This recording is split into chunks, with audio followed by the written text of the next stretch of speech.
अस्सलाम वालेकुम स्टूडेंट्स, उम्मीद है आप सब खैरियत से होंगे। मेरा नाम है अली और आप देख रहे हैं टेकी फॉर यू।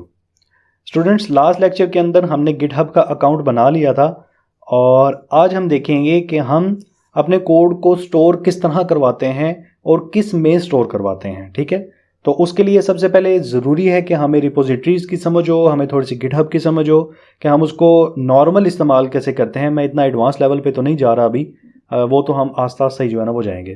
तो अभी हम नॉर्मल लेवल का देख लेते हैं कि भाई बेसिक लेवल का हमें क्या आना चाहिए, वो ज़रूरी है। ठीक है, तो हम यहाँ से क्लिक करते हैं रिपोजिटरीज़ के ऊपर, यानी कि आपने कोई पहले कोड सेव करवाया हो तो वो आपको यहाँ पे रिपोजिटरी के अंदर मिल जाएगा। ठीक है, अगर आपने कोई पहले से रिपोजिटरी बनाई हुई है और आपकी कोई ज़्यादा सी रिपोजिटरीज़ हैं, अब आपको पता नहीं है कि आपका कोड कहाँ पे है, आपको नहीं मिल रही, तो आप यहाँ पे उसका नाम सर्च कर सकते हैं।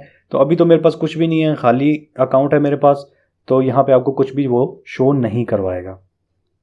तो हमने रिपोजिटरी क्रिएट कैसे करनी है वो देख लेते हैं। तो सबसे पहले चलते हैं हम न्यू के ऊपर कि हम एक नई रिपोजिटरी क्रिएट करने वाले हैं। अब ये रिपोजिटरी क्या है, मैं आपको इसका ना बेसिक सा बता देता हूँ।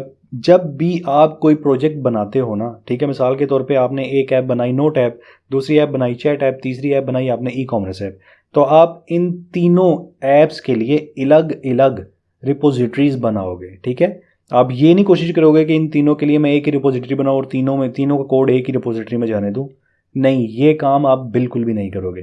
तो आपने क्या करना है, हर प्रोजेक्ट के लिए अलग अलग रिपोजिटरी क्रिएट करनी है। ठीक है, तो सबसे पहले ये हमसे पूछ रहा है कि भाई डिमांड कर रहा है आप अपनी रिपोजिटरी का नाम बताओ। तो मैं कहता हूँ यार मैंने कुछ ना नोट ऐप से रिलेटेड कोई रिपोजिटरी बनानी है, तो क्या अवेलेबल है? वो कह रहा है कि हाँ अवेलेबल है, आप ये नाम रख सकते हो। तो ये आपकी मर्ज़ी, आप नाम कौन सा रखना चाहते हो। नाम के ऊपर वो बिल्कुल आपको आज़ादी है भाई, मैं इसमें कुछ भी नहीं कहता, वो आपके ऊपर है। अब यहाँ पे डिस्क्रिप्शन मांग रहे कि भाई अपने ऐप से रिलेटेड कोई डिस्क्रिप्शन दो, बट ये ऑप्शनल है, आपकी मर्ज़ी, आप देना चाहो दे सकते हो, नहीं देना चाहते तो आपकी मर्ज़ी है, इसमें कोई भी हर्ज नहीं है। ठीक है, अब यहाँ पे ना हमारे पास दो पॉइंट हैं जिनको समझना बहुत ज़्यादा ज़रूरी है। अब वो पॉइंट है क्या, एक तो ये है कि पब्लिक, या आपकी जो रिपोजिटरी है ये होगी पब्लिक। आप जो भी कोड करोगे वो हर बंदा आसानी के साथ एक्सेस कर सकता है। ठीक है, अब पब्लिक से आपको पता चल गया होगा कि इसका जो है ना वो क्या सीन होगा।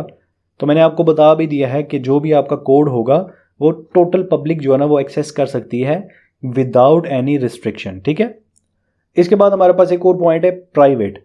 अब ये प्राइवेट का क्या सीन है भाई, प्राइवेट अगर मैं कर दूंगा तो ये तो मैं देख सकता हूं, ठीक है, बट इसमें क्या होगा कि आप जिस बंदे को एक्सेस दोगे, आप और वो बंदा सिर्फ इस कोड को देख सकता है और यूज़ कर सकता है, इसके अंदर चेंजेस कर सकता है, वो आपकी मर्ज़ी है। ठीक है, आप जिस बंदे को एक्सेस देना चाह रहे हो।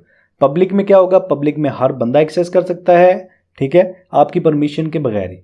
ठीक है, तो आपने ये सोच समझ के जो है ना ये दोनों में से कुछ सेलेक्ट करना है। अगर तो आप किसी कंपनी का काम कर रहे हैं तो आप उसको प्राइवेट के साथ जाएंगे। अगर आप बोलते हैं ठीक है जी भाई मैं सारों की हेल्प करना चाह रहा हूँ, मैंने ये काम कर लिया है, तो मेरा कोड कोई भी इस्तेमाल कर सकता है, यानी कि पूरी पब्लिक इस्तेमाल कर सकती है, तो आप उसको पब्लिक के साथ रख दोगे। ठीक है, अब प्राइवेट में ये सीन है कि आप एक टीम के साथ अगर काम कर रहे हो तो आप उसको प्राइवेट में लेके जाओगे, ठीक है, और बाद में जाके उनको collaborator as a collaborator add करोगे जो आपकी टीम के साथ आपके साथ वर्क कर रहा होगा। ठीक है, तो मैं अभी फिल वक्त के लिए क्या करता हूँ, प्राइवेट के साथ जाऊँगा।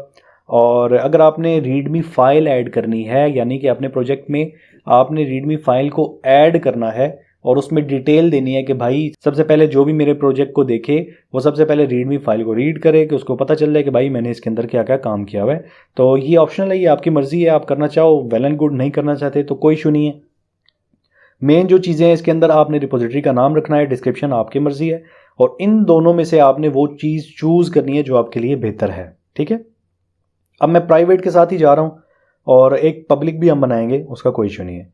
तो मैं क्रिएट रिपोजिटरी कर रहा हूँ। ठीक है, अब मैंने रिपोजिटरी क्रिएट की तो मेरे पास ये मेरी रिपोजिटरी बन गई। अब इसे मुझे कमांड्स भी सारी ये दे दी कि भाई आप ये सारी कमांड लगाओ और कोड को इसके अंदर ऐड कर दो। तो मैंने कहा नहीं भाई मैं अपनी प्रोफाइल में जाना चाह रहा हूँ, मैं देखना चाह रहा हूँ कि मेरे पास कोई रिपोजिटरी बनी या नहीं। तो यहाँ पे रिपोजिटरी पे मुझे इसने बता भी दिया कि भाई आपकी एक नोट ऐप की रिपोजिटरी बन चुकी है। ठीक है, बट अब मैं इसको टेस्ट करने लगा हूं कि वाकई ही ये प्राइवेट है या नहीं।